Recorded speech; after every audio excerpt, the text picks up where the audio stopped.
terminando y hacer un poco más amena esto, que no se traduzca únicamente en monólogo mío,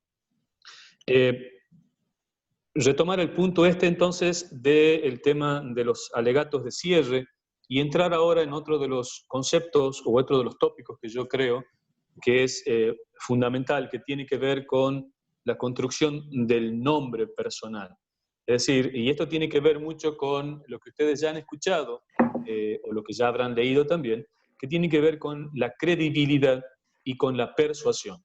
Credibilidad y persuasión son dos de los elementos que el abogado litigante va a tener que empezar a trabajar y va a tener que empezar a pulir en pos de ser creíble y convencer a mi interlocutor.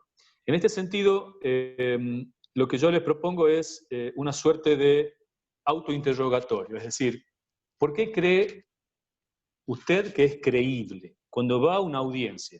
¿Qué lo hace creíble? Levantar la voz, tener una presencia esbelta, ir con saco, ir con corbata. ¿Qué lo hace creíble? Yo escucho que muchas veces los litigantes dicen, su señoría, mi cliente va a constituir domicilio en la calle Suipacha del 800, no se va a fugar, va a concurrir cada vez que sea llamado por la justicia, va a tratar de conseguir trabajo, no se va a arrimar a la víctima.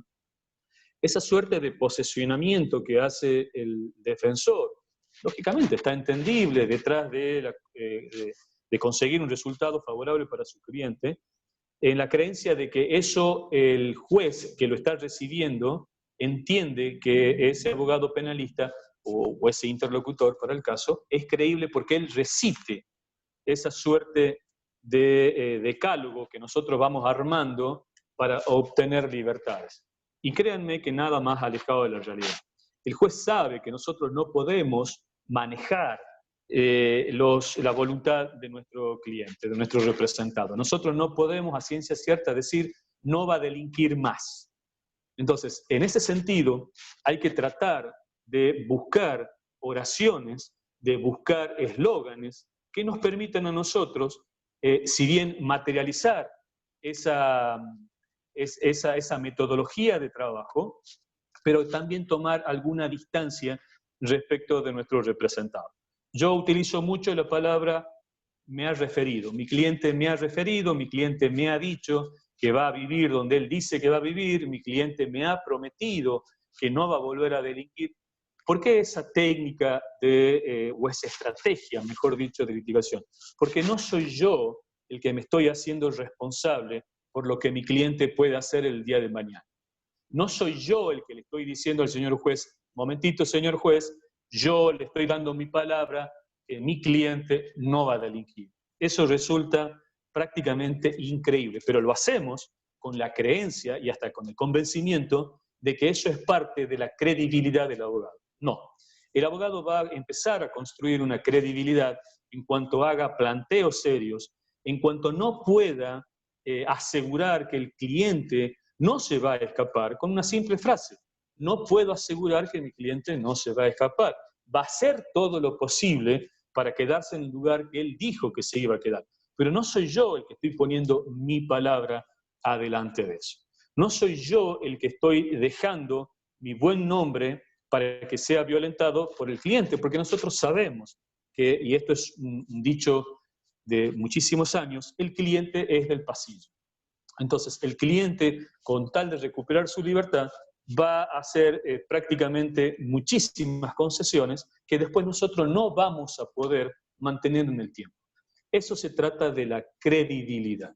Es decir, normas de conducta que el abogado va a tener. La buena fe procesal, no ocultar prueba.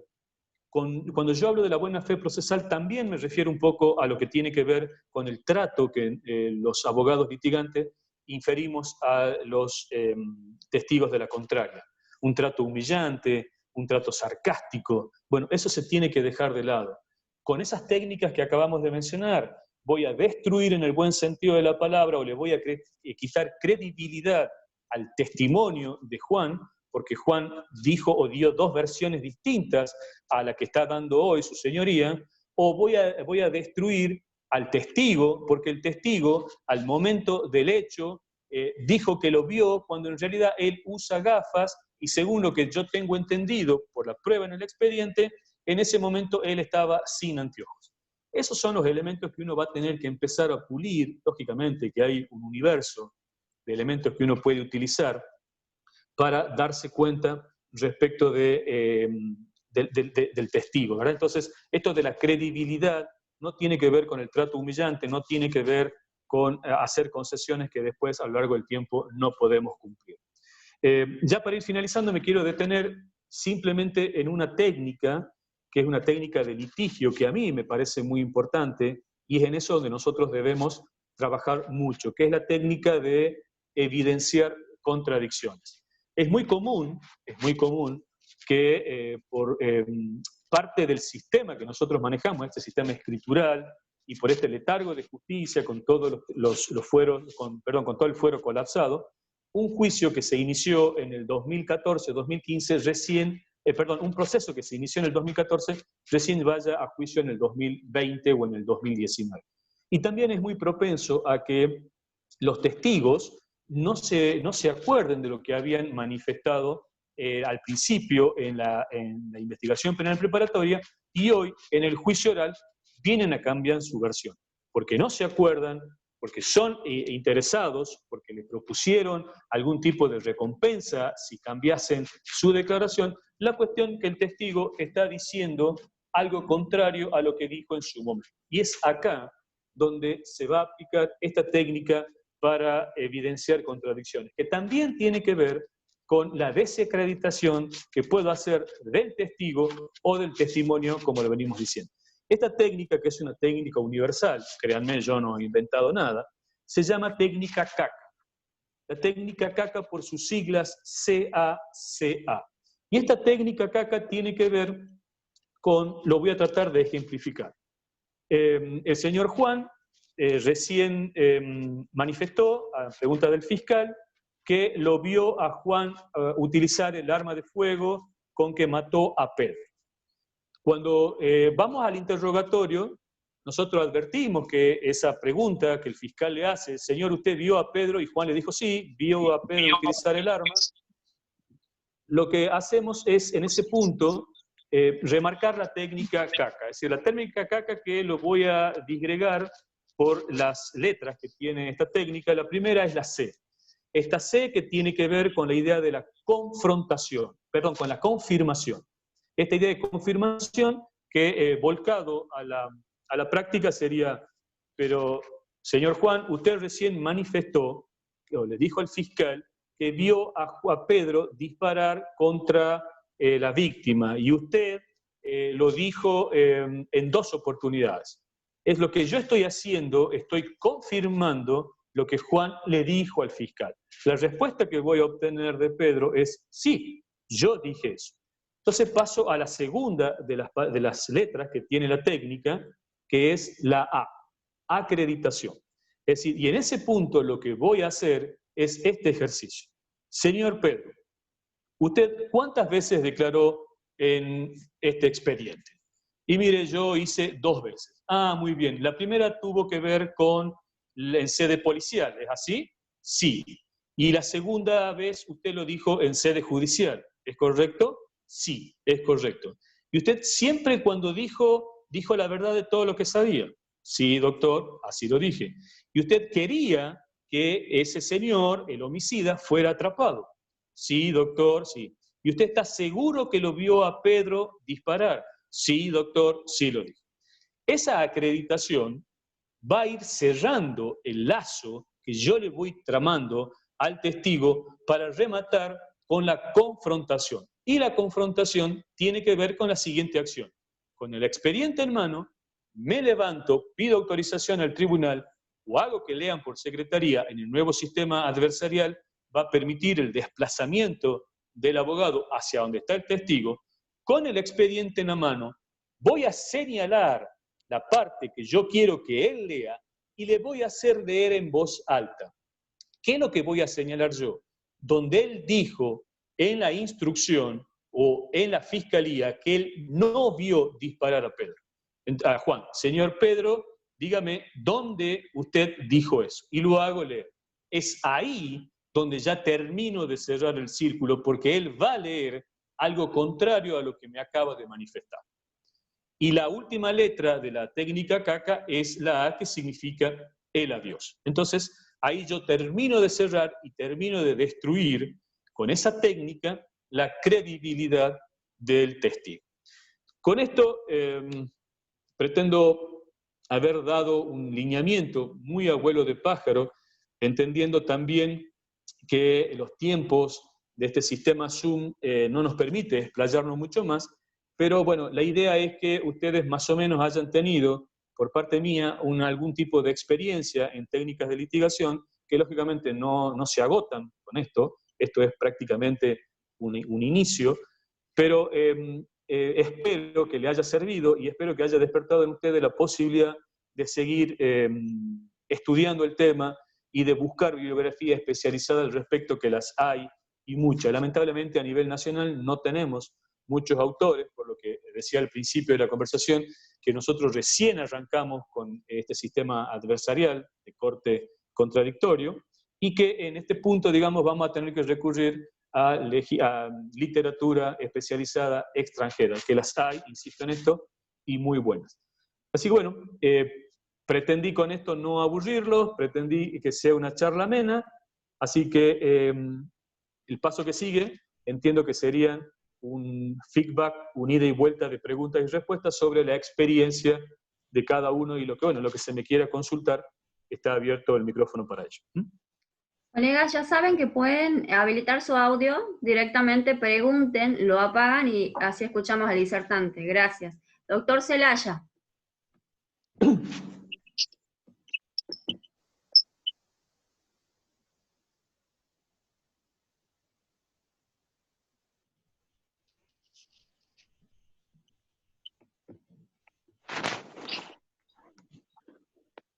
No sé, no habilita el audio el doctor Celaya, sino el doctor Félix Gustavo.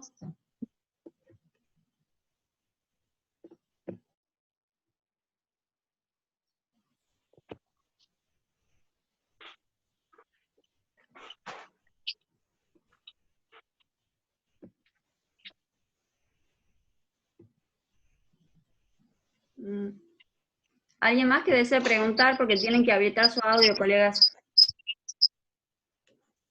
Andrés.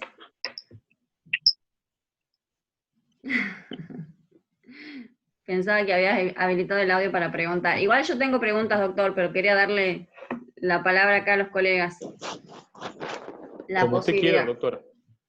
Bueno, yo más que nada quería, no sé, hacerte una consulta y obviamente con el tiempo de experiencia que vos tenés, y sabemos que es mucha, aparte ya de la capacitación y todo lo que sabemos que sos, es parte de tu práctica. Más que nada es saber con respecto a la cantidad de renuncias que hubo de colegas, de jueces, a los cuales tienen una renuncia condicionada, obviamente, a la jubilación. En este caso quiero hacer extensiva mi felicitación y mi profunda pesar, más que nada por el retiro del doctor Emilio Páez de la Torre. Me parece que es una de los vocales más capacitados, preparados y respetuosos que puedo haber visto en esta actuación en los 10 años que trabajo. Y decirte, por ejemplo, a la cantidad de estas renuncias se debe, me parece más, muchas veces no se lo dice desde la práctica, no lo dice el abogado, o no lo tiene vergüenza de reconocerlo. Es un pánico escénico al cambio. ¿Cómo pensás vos que tenemos nosotros la posibilidad de enfrentar este cambio sin quedarnos en el proceso, ¿no? Más que nada los abogados más grandes. De verdad, Anita, que es una excelente pregunta, porque todos en algún momento vimos con mucho terror la implementación de este nuevo sistema. Y es como todo, parte primero de entender de qué se trata, y luego sí, la especialización, la continua especialización que esto impone, lleva a que personas no se sientan preparadas o no se sientan con ganas de enfrentar este nuevo proceso. De verdad que este sistema lo que va a hacer es evidenciar muchas de las prácticas viciosas que tenía el sistema anterior. Esto de que, y ustedes bien lo saben, que ya han participado en muchas de las audiencias, cuando se plantea, por ejemplo, una ilegalidad de la detención o se plantea alguna apelación, que en el código, dicho sea de paso, son días corridos, es el juez quien no se va a tomar un cuarto intermedio de 7 días o de 8 días o de 10 días para resolver. La devolución tiene que ser inmediata, con lo cual, primero, va a posibilitar que el juez tenga la inmediatez en la respuesta, es decir, inmediatamente formulada la oposición o la consulta, el juez tenga la oportunidad y la obligación de evacuar esa pregunta. En segundo lugar, ya no va a trabajar con un grupo de relatores que le va a hacer el trabajo pesado. En definitiva, lo que este sistema va a potenciar, primero es el conocimiento, tanto procesal como el conocimiento de técnicas, que le va a permitir al juez evacuar todas las consultas que hagamos. Lógicamente, que acá entra a anillo al dedo una frase, se hace camino al andar. Es decir, en este punto todos vamos a litigar, todos los procesos en el cual nosotros vamos a empezar a intervenir cuando Dios mediante se desembarque el sistema adversarial en San Miguel, sería prueba y error, es decir, los litigantes vamos a tener que acostumbrarnos a empezar a discutir en términos jurídicos cuál es la mejor forma de ejercer nuestro rol. Es decir, ante estas preguntas que vos me haces respecto de si los jueces, el miedo escénico, pero eso lo tenemos todo. Yo no creo que no haya un litigante que, por más viejo que sea, al intervenir en un juicio oral, cuando se tiene que parar frente a un tribunal o cuando tenga que dar su alegato, lo va a hacer con miedo escénico a flor de piel. Y eso se va a ir borrando a medida que nosotros vamos adelantándonos en nuestro trabajo y vámonos capacitándonos. Eso es muy cierto lo que vos decís. Hay colegas que, lógicamente, que son reacios a la incorporación de este sistema, primero porque no conocen, y como todo lo nuevo genera esta suerte de oscuridad, bueno, casualmente habrá que poner el foco en eso y empezar a capacitarse, que es lo que nosotros queremos, una litigación estratégica de calidad. No sé si te contesté la pregunta ahí. Excelente, doctor. Excelente la respuesta. Colegas, ¿alguna otra pregunta? Doctor, primero agradecerle porque excelente la disertación. No, por favor. Con respecto, o sea, primero a mí es un sistema que me encanta, yo lo sigo de siempre.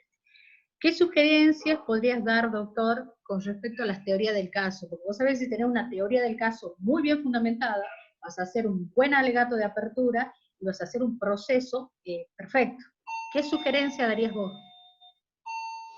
Como especialista en lo que respecta a ese tema, doctora, en lo que respecta a ese tema, todo este sistema de litigación estratégica tiene que ver con el entrenamiento.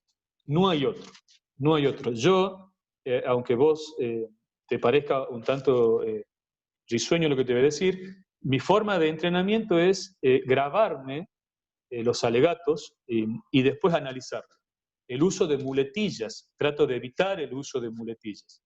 Esto de que es muy común para lograr ese vacío, llenarlo con una muletilla, al interlocutor o al receptor le genera una suerte de descolocarse. No sabe bien qué es lo que estás diciendo.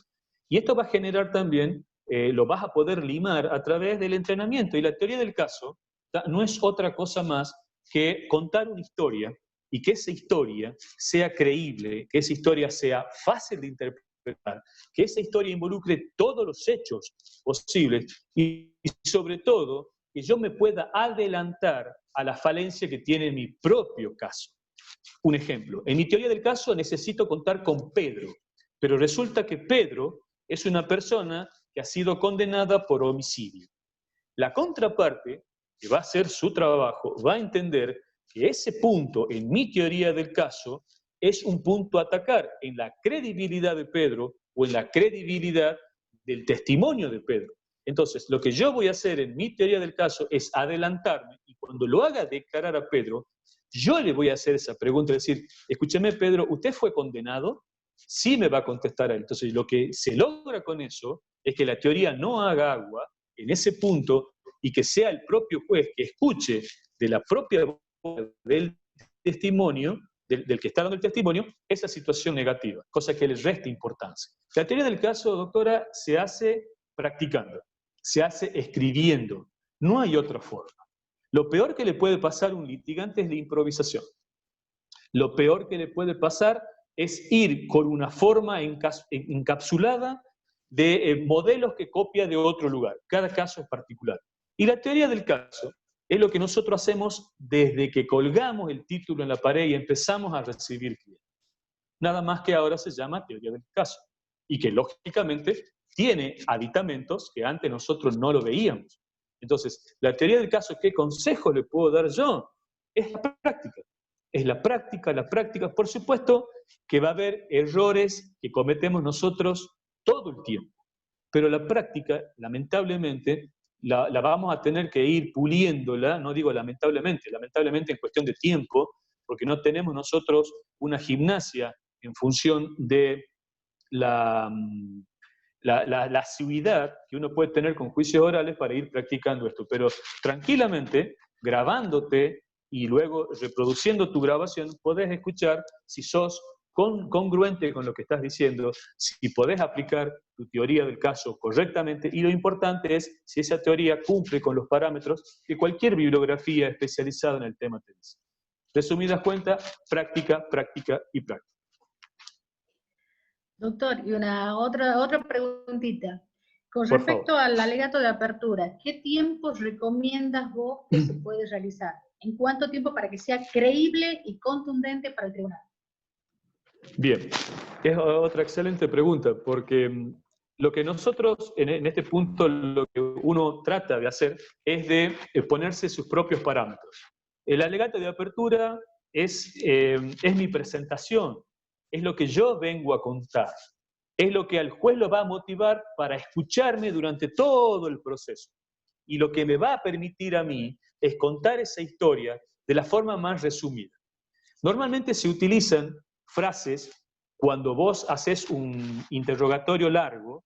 Está comprobado neurológicamente que la persona, cualquier persona que esté conversando o que esté escuchando una conversación, los primeros 10 minutos uno capta la atención y los últimos 10 minutos retoma esa atención. Lo que pasa en el medio, por una cuestión humana, no logra asimilar.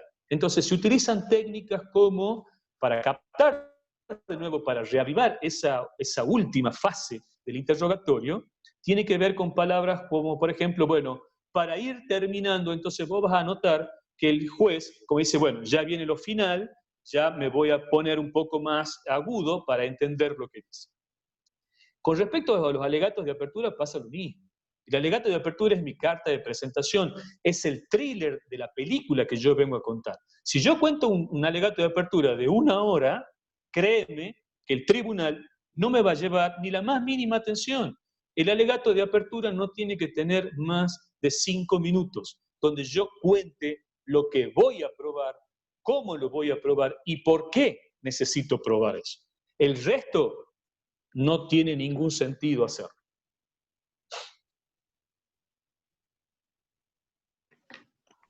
Colegas, ¿alguna otra pregunta? Bueno, vuelvo a preguntar yo entonces, doctor. ¿Qué pasa con respecto a la teoría del caso en aquellas causas en las que sabemos que la defensa o obviamente el imputado o la querella en su caso cambian varias veces de abogado? ¿Qué teoría seguimos? ¿La impronta que nos lleva a nosotros a aplicar nuestra teoría o qué es lo que vos recomendás en ese caso? De verdad que todas las preguntas son excelentes y de verdad que me llena de satisfacción porque entiendo que se están preparando en el caso. Se están preparando en estas técnicas y en esto que viene. De verdad que agradezco mucho la pregunta. La teoría del caso tiene que ser única. La teoría del caso tiene que contemplar todos los elementos. No importa quién esté mirando la película. La teoría del caso la tiene que entender cualquiera. Es cuando vos vos te compras un teléfono celular. Y el teléfono celular te dice, apriete tal botón para que se configure. Lo vas a entender vos, lo voy a entender yo, lo va a entender un tercero. Cuando yo pretendo, porque he cambiado de abogado, primero que no va a poder ser factible, y te voy a dar la razón por qué, pero si yo pretendo cambiar mi teoría del caso, no te olvides que cuando yo voy a hacer las convenciones probatorias, yo voy a decir, esta prueba o este hecho no lo voy a necesitar probar porque hay un acuerdo con el fiscal que este hecho no lo voy a probar. Te cuento un caso paradigmático en Mendoza. Se trataba de una mujer que mata a su hijo recién nacido, bajo el estado puerperal, de 15 puñaladas. 15 puñaladas al feto, a su hijo recién nacido. El fiscal pretendía que en esa convención probatoria, ¿tá?, exhibir, que pasen esas fotos que había hecho criminalística de este ángel acuchillado por la madre. Eso pretendía el fiscal porque él entendía que esa prueba exhibida ante un tribunal era su carta de batalla más que necesaria y con esa él ganaba el caso.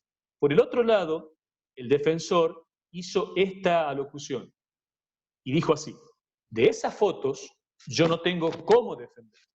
Con lo cual el juez entendió que pretender llevar esas fotos adelante era un acto de mala fe procesal y que afectaba los sentimientos, ¿me entendés?, de cualquier tribunal que esté viendo esas fotografías.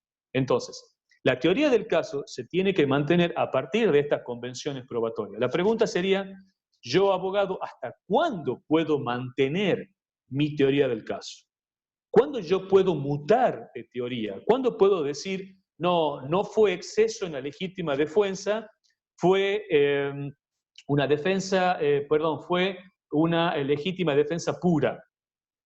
¿Hasta cuándo yo puedo mutar de teoría del caso? Lo que yo entiendo es hasta que yo planteo las pruebas frente al juez. Y yo digo, estas son las pruebas que yo voy a tratar de probar. Con estas pruebas yo voy a tratar de probar, valga la redundancia, estos extremos. O sea, que ningún juez, el otro día le escuchábamos a la doctora Leticia Lorenzo cuando hablaba del juez activo y del juez pasivo. Y entendía, también yo tengo mis reservas al caso, entendía que el juez debe ser activo en el sentido del juez preguntón.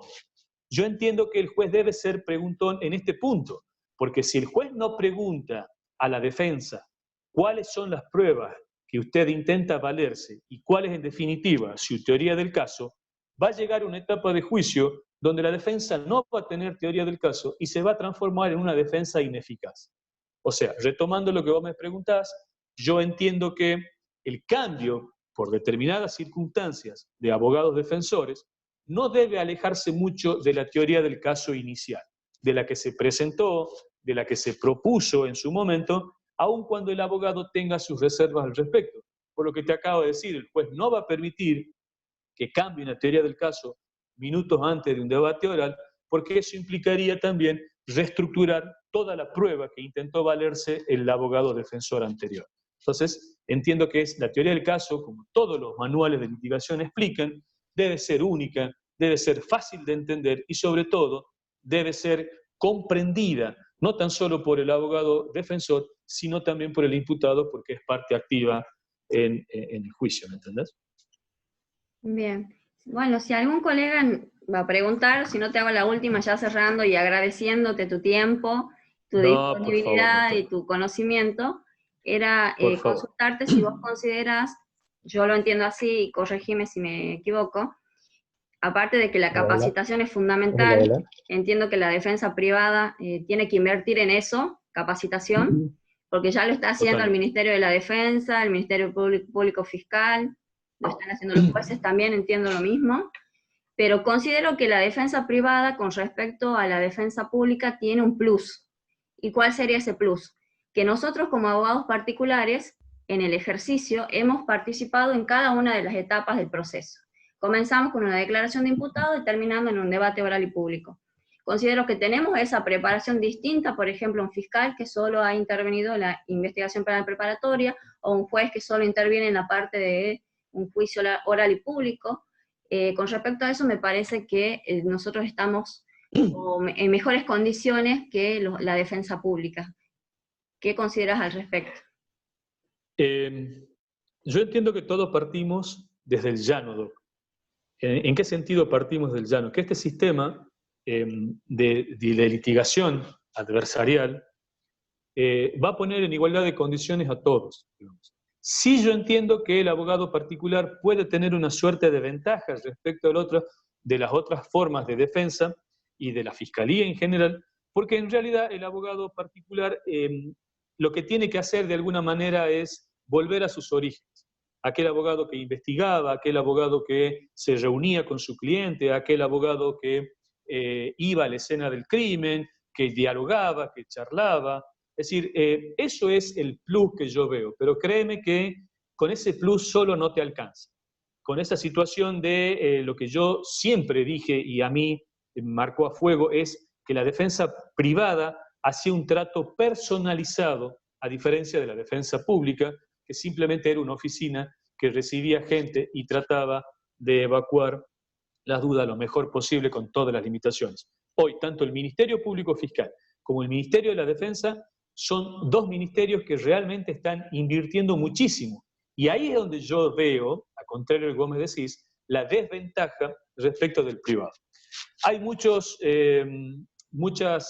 creencias que se habla desde el desconocimiento puro, que dicen que el abogado privado no va a contar con los medios tecnológicos que sí cuenta el Ministerio de la Defensa para afrontar un juicio.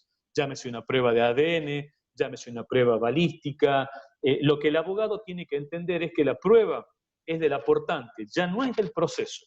Pero si el abogado particular le pide al juez o le pide al fiscal que le abra cierta línea de investigación respecto de los hechos que él entiende que abonan su teoría del caso, y el fiscal se niega, por ejemplo, le pide un ADN, debe ocurrir al juez de garantía y el juez debe resolver a favor de la defensa, porque lógicamente estamos hablando de igualdad de armas.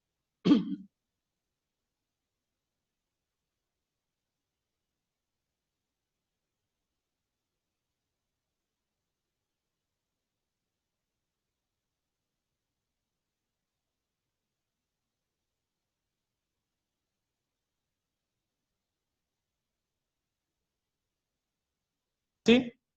Sí, doctor, por favor. Y bueno, lo que estábamos hablando era respecto de las ventajas y las desventajas que yo le apreciaba a tanto la defensa privada como la defensa pública o incluso el Ministerio Público Fiscal. Lo que pregona la idea de este nuevo código es la igualdad de armas, que eso es un resabio viejo que uno lo tiene inserto en la forma que uno litiga, y es que las partes tienen que ir en igualdad de condiciones. A eso se refiere. Entonces, si yo, defensor privado, le pido al fiscal que investigue a Pedro, porque Pedro es un testigo que va a abonar mi teoría del caso y que en realidad va a decir que mi cliente no ha sido el autor material del disparo y el fiscal se niega a investigar ese hecho o ese testigo, bueno, iré a mi juez de garantías y mi juez determinará por el principio de igualdad de armas que se debe investigar.